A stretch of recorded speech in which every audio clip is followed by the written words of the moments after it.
teman-teman, kenapa saya bisa berdiri di sini? Itu hanya karena sebuah motivasi, hanya karena sebuah penasaran. Jadi saya ini diundang di guru penggerak dari angkatan berapa, tetapi tidak berani. Saya takut betul-betul. Saya tidak berani. Bahkan belum ada guru penggerak yang saya kenal. Tapi ternyata setelah latsat, akhirnya kepala sekolah tanya saya, sudah mendaftar belum? Jadi akhirnya saya mendaftar lah di angkatan 10 dan saya ada di sini. Ya, jadi saya ada hanya untuk berbagi dengan teman-teman dan kita bertukar pikiran. Ya. Mengapa saya menjadi guru penggerak? Bukan karena sebuah motivasi dan dalam bukan karena untuk mengejar sesuatu, tidak. Tapi hanya karena saya penasaran. Apa sih yang dibikin kalau guru penggerak? Bagaimana sih menjadi guru penggerak? Sekalipun saya sudah tahu bahwa pasti tugasnya berat. Tapi belajar dari pengalaman kemarin ketika menjadi ketika ikut sertifikasi, ternyata paling tidak sudah susah-susah gampangnya kita sudah belajari begitu. Sehingga saya mengatakan bahwa kemarin sudah ada modal, saya harus melangkah lagi supaya ada ilmu lagi. Ya. Oke, nah teman-teman, ada ketika saya mulai ikut kegiatan guru penggerak ini, ada hal yang saya sangat tertanam di sini dan di sini dari seorang bapak pendidik kita, yaitu Bapak Ki Hajar Dewantara. Dia mengatakan bahwa menjadi seorang guru itu adalah menghamba bagi murid. Ya, seolah-olah kita betul-betul bagaimana kita memposisikan diri kita kalau kita seorang hamba? Apakah kita harus sombong? Apakah kita harus angkuh menghadap ke atas? Tidak. Seorang hamba harus duduk di bawah dan buka tangan siap lakukan apa yang disuruh untuk kita lakukan. Bagaimana kita menghamba kepada murid? Kita ini yang kita mau galakan, bagaimana kita menghamba kepada murid. Nah, hal ini yang menjadi penekanan bagi saya dan menjadi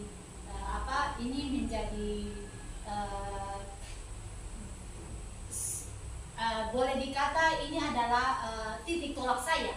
Ini harus selalu tertanam di sini dan di sini supaya ketika saya menjadi guru, mohon maaf ya, ketika saya menjadi guru, ternyata saya ini harus sadar diri, saya ini hamba bagi anak-anak. Bukan anak-anak itu bawahan saya harus marah dia, saya harus tegur dia, segala macam.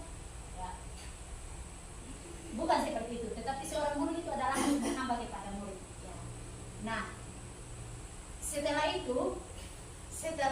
hal itu sudah menjadi kekuatan saya, lanjut dan kita sudah terima banyak materi dan hari ini kita sudah sampai pada budaya positif. Ya, tadi teman-teman CGP, Ibu Rina dan Ibu Sri sudah singgung tadi mengenai budaya positif.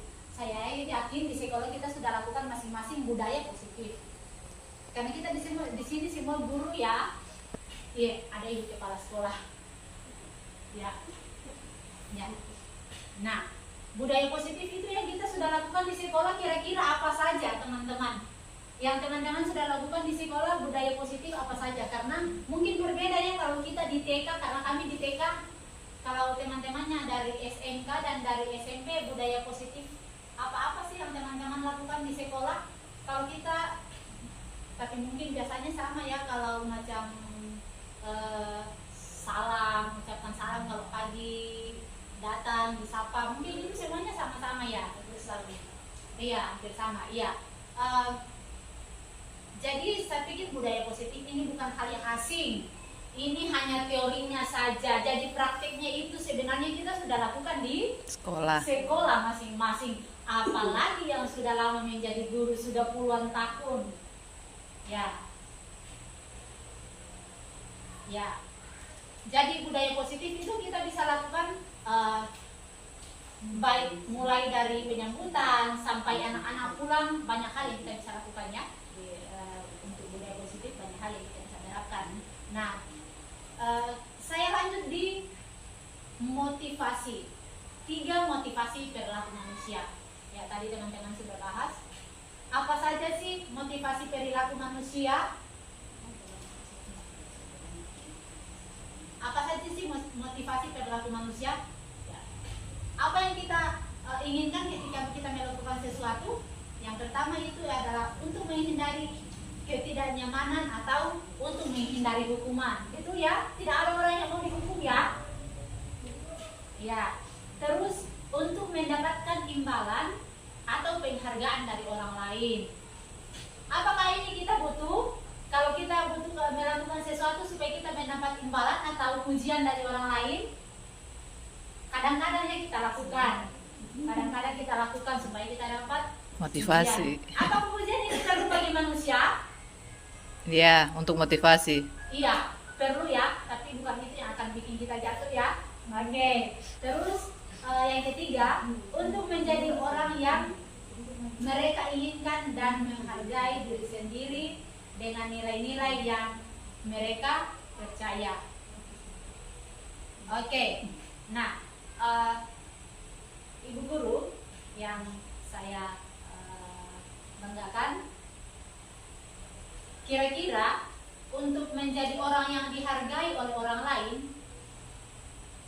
apa yang harus kita lakukan? Apakah kita harus mengorbankan diri kita dan lain sebagainya? Ya, ya, oke. Saya kira ini adalah 3 hal yang perlu, yang menjadi motivasi ketika manusia melakukan sesuatu. Nah, tetapi saya yakin bahwa ketika kita melakukan sesuatu bukan hanya karena adanya imbalan, tetapi bukan juga supaya kita mendapat sanjungan dan pujian dan lain sebagainya, tetapi betul itu kita lakukan karena untuk menyatakan perbuatan baik kita sebagai manusia. Oke. Nah, berikut adalah hukuman dan penghargaan. Kalau di sekolah, apa kita biasa melakukan hukuman kepada anak? Iya. Biasa ya. Ketika anak-anak bikin apa? Salah. Bikin salah. Oke. Terus kalau mereka berbuat salah, apakah kita juga biasa memberikan penghargaan? Tidak? Tidak. Tidak pernah.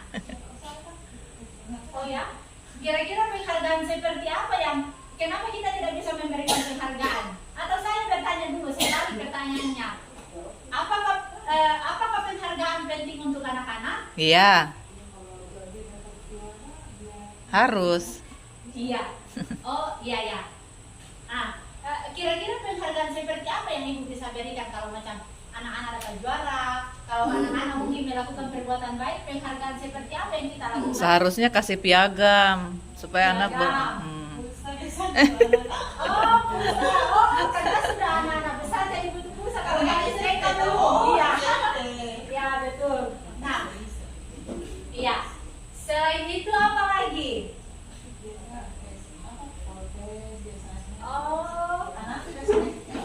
Dikasih penghargaan sekecil apapun dia pasti ada senang. Iya. Mantap sekali. Rupanya guru kita ini memang keren dan luar biasa. Sudah sering memberikan penghargaan. Iya, oke, sangat luar biasa ya. Tepuk tangan dong bagi guru kita hebat. Ya, nah, teman-teman, hukuman dan penghargaan itu kita akan pelajari lebih lanjut. Dan kenapa saya bertanya tadi, apakah penghargaan itu penting bagi anak-anak? Iya, penting. Dan penghargaan itu bukan hanya berupa benda-benda saja ya, bisa berupa pujian, bisa berupa kata-kata. Apalagi kalau anak-anak yang sudah SMP mungkin dan SMA ya Ibu, iya, mungkin itu mereka lebih banyak butuh penghargaan berupa pujian atau sebagainya ya, atau kata-kata bijak begitu. Ih, kamu semakin pintar, apalagi kalau selalu semakin rajin belajar ya. Nah, kalau anak TK, biar kita tepuk tangan saja buat anak TK dong, sudah jadi motivasi. Kita kasih jempol saja bagi mereka dong, sudah motivasi. Kita kasih begini saja bagi anak-anak TK, mereka sudah menjadi motivasi bagi mereka. Sedikit lagi mereka datang cium kita, peluk kita. Ya, ya. Jadi hukuman dan penghargaan ini hal yang boleh dikata macam tidak bisa dipisahkan. Ya, sekalipun orang bersalah, apakah dia tidak bisa dikasihkan penghargaan?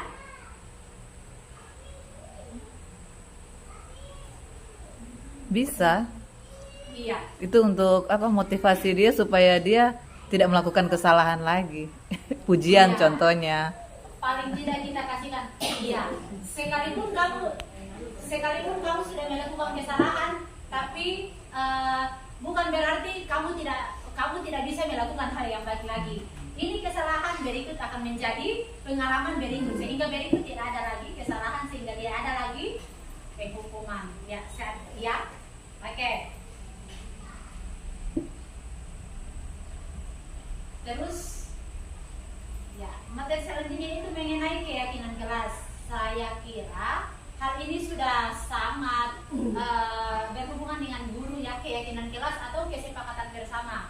Biasanya kesepakatan apa saja yang kita biasa sepakati sebelum kesepakatan di dalam kelas atau di luar kelas?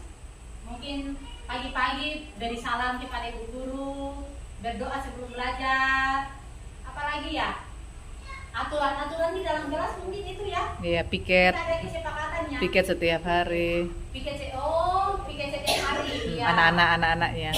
Anak-anaknya iya. Kalau kami TK memang Ibu guru. Piket. Tiap hari guru yang piket, bersihkan dan rapikan kelas, dan semua mainan-mainan kecil itu ibu guru TK yang lakukan. Kalau SMK tidak, anak-anak. Iya, nah itu bedanya ya. Jadi ya, keyakinan kelas ini kita bikin untuk apa? Apakah untuk dilanggar? Tidak. Tapi keyakinan kelas ini kita bikin supaya kelas kita, supaya kita yang ada di dalam nyaman, tertib, masing-masing merasa bahwa oh dia menerima saya menerima dia. Ketika hal ini sudah terjadi, maka apapun yang kita berikan kepada anak akan banyak terserap di kepala mereka. Karena memang pada dasarnya itu manusia itu butuh penghargaan. Ya, jadi ketika kita sudah menerima anak murid apa adanya, murid juga menerima kita apa adanya, maka yakinlah bahwa sebagai seorang guru kita akan menjadi guru yang sangat diidolakan oleh anak-anak. Ya, saya kira seperti itu ya. Ya. Oke.